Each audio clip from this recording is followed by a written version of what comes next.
Idukki dam നിർമ്മിച്ചിട്ട് അരനൂറ്റാണ്ട് പൂർത്തിയായിരിക്കുകയാണ്. കുറവൻകുറത്തി മലകളെ ബന്ധിപ്പിച്ച് dam നിർമ്മിക്കുന്നതിന് മുമ്പ് ആ പ്രദേശം എങ്ങനെയായിരുന്നു? നിർമ്മാണത്തിന്റെ ഓരോ ഘട്ടങ്ങളും നിർമ്മാണ രീതികളും നമുക്ക് അപരിചിതമാണ്. ഇതിലേക്ക് വെളിച്ചം വീശുന്നതാണ് ഈ ചിത്രങ്ങൾ.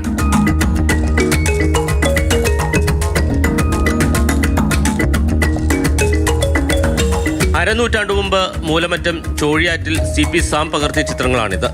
വൈദ്യുതി ബോർഡിന്റെ ചരിത്രത്തിലെ ഏക ഫോട്ടോഗ്രാഫറായിരുന്നു സാം. 1986 സാം ജോലിയിൽ നിന്ന് വിരമിച്ചു. ഇതോടെ ഈ തസ്തികയും ഇല്ലാതായി. പിന്നീട് ജയ സ്റ്റുഡിയോ ആരംഭിച്ചു. ഇന്നത്തെ പോലെ ഫോട്ടോകൾ സൂക്ഷിച്ചു വയ്ക്കാൻ സംവിധാനം ഒന്നുമില്ലാത്ത കാലത്താണ് തന്റെ ജയ സ്റ്റുഡിയോയിലെ ഫയൽ കോപ്പികളിൽ ഈ ചിത്രങ്ങളും സാം ക്രമീകരിച്ചു വച്ചിരിക്കുന്നത്. 2003 സാം ഈ ലോകത്തോട് വിട പറഞ്ഞു. ശേഷം സ്റ്റുഡിയോയുടെ നടത്തിപ്പ് മക്കളായ ജോജിയും ചേട്ടൻ ജയനുമായി. ഇവരും ഈ ചരിത്രത്തിന്റെ കാവൽക്കാരായി. പെരിങ്ങൽകുത്തിൽ ജോലി ചെയ്തുകൊണ്ടിരിക്കുമ്പോഴാണ് ഇടുക്കി ഡാമിൻ്റെ സൈറ്റിന് വേണ്ടി ഫോട്ടോ എടുക്കാൻ വേണ്ടി വന്നത്. 1957 ആദ്യമേ കുറവിനും കുറച്ചേടിയും ഫോട്ടോ എടുത്തേക്കുന്നത്. അന്ന് ഒരു ഫോട്ടോ അവിടെ പോയി എടുത്ത് ഇവിടെ മൂലമറ്റം വന്ന് ഡാർക്കുമ്മി വന്നത് ഫിലിം കഴുകി ഉണങ്ങി കഴിഞ്ഞെങ്കിലേ അപ്പത്തിന് സമാധാനം ഉണ്ടാവുള്ളൂ, എടുത്ത റിസൾട്ടും കാര്യങ്ങളൊക്കെ. ഇടുക്കി ഡാമിന്റെ സുവർണ ജൂബിലിയുടെ ഭാഗമായി തയ്യാറാക്കിയ സുവനീറിൽ ഈ ചിത്രങ്ങളുണ്ട്. പലരും കൗതുകത്തോടെ കാണുന്ന ഇടുക്കി ഡാമിന്റെ ചരിത്രത്തിലേക്ക് തുറന്നുവെച്ച കണ്ണുകളാണ് ഈ കാഴ്ചകളെല്ലാം. മാതൃഭൂമി ന്യൂസ്, ഇടുക്കി. ജെയിനസ് രാജു നമുക്കൊപ്പം ചേരുന്നുണ്ട് കൂടുതൽ വിശേഷങ്ങൾ പറയാൻ. ജെയിൻ ഒരു ഇടുക്കിക്കാരനാണ്, ഇടുക്കിയിൽ കാലങ്ങളായി ജോലി ചെയ്യുന്ന ഒരാളാണ്. നമ്മൾ ഈ വലിയ നിർമ്മിതികളൊക്കെ കാണുമ്പോൾ പലപ്പോഴും ചിന്തിക്കാറുണ്ടല്ലേ, ഇതൊക്കെ വരുന്നതിന് മുൻപ് ഈ പ്രദേശമൊക്കെ എങ്ങനെയായിരിക്കും എന്നത് കൗതുകത്തോടെ നമ്മൾ പലപ്പോഴും ആലോചിച്ചിട്ടുള്ള ഒരു കാര്യമാണ്. ഇടുക്കി ഡാം എന്ന് പറയുമ്പോൾ അങ്ങനെ പരന്നു കിടക്കുന്ന ഒരു ഡാം, അവിടെ അത് വരുന്നതിന് മുൻപ് ആ പ്രദേശം എങ്ങനെയായിരുന്നു എന്നതൊക്കെ സ്വാഭാവികമായി ഒരു ഇടുക്കിക്കാരനെ അറിയാനുള്ള ഒരു കൗതുകമൊക്കെ ഉണ്ടായിരിക്കും അല്ലേ. അവിടെ ചെന്നാൽ, ആ ജയ സ്റ്റുഡിയോയിൽ ചെന്നാൽ ആ ഫോട്ടോഗ്രാഫ്സ് ഒക്കെ കാണാൻ പറ്റുമെന്നതാണ് മറ്റൊരു കാര്യം. സന്ധ്യ, പലപ്പോഴും ഇടുക്കി ഡാം കാണുമ്പോൾ തോന്നുന്ന ഒരു ചോദ്യമാണ്, ഈ വെള്ളം പിടിക്കുന്നതിന് മുമ്പ്, അതായത് ഡാം നിർമ്മിക്കുന്നതിന് മുമ്പ് ഈ പ്രദേശമൊക്കെ എങ്ങനെയായിരുന്നു എന്ന് പലപ്പോഴും തോന്നിയിട്ടുമുണ്ട്. നമുക്കറിയാം, ഇടുക്കി ഡാം ജലാശയം എന്ന് പറയുന്നത് വളരെ വിശാലമായി പരന്നു കിടക്കുകയാണ്.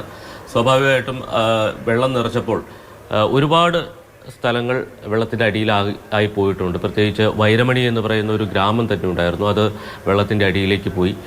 പലപ്പോഴും ഇപ്പോൾ ജലനിരപ്പ് കുറയുമ്പോൾ ആ പ്രദേശത്ത്, ആ ഗ്രാമത്തിൻ്റെ ചെറിയ ഭാഗങ്ങളൊക്കെ കാണാൻ കഴിയും.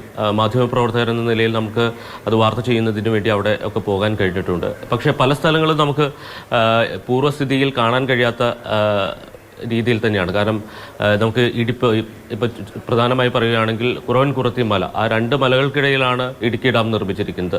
അതിന് ഇടയിലൂടെ, ആ മലകൾക്കിടയിലൂടെ പെരിയാർ ഒഴുകിയിരുന്ന ഒരു കാലമുണ്ട്. അപ്പം ഇത്തരം കാഴ്ചകൾ നമുക്ക് ഇനി ഒരുപക്ഷെ കാണാൻ കഴിയാത്ത കാഴ്ചകൾ, അതാണ് CP സാമിൻ്റെ ഈ ചിത്രങ്ങളിൽ ഉള്ളത്. അരനൂറ്റാണ്ട് മുമ്പ് മുതൽ പകർത്തിയ ചിത്രമാണ്. KSEBയിലെ ഏക ഫോട്ടോഗ്രാഫറായിരുന്നു. അതിനുശേഷമോ അതിനു മുമ്പോ മറ്റൊരു ഫോട്ടോഗ്രാഫറുടെ തസ്തിക ഉണ്ടായിട്ടില്ല.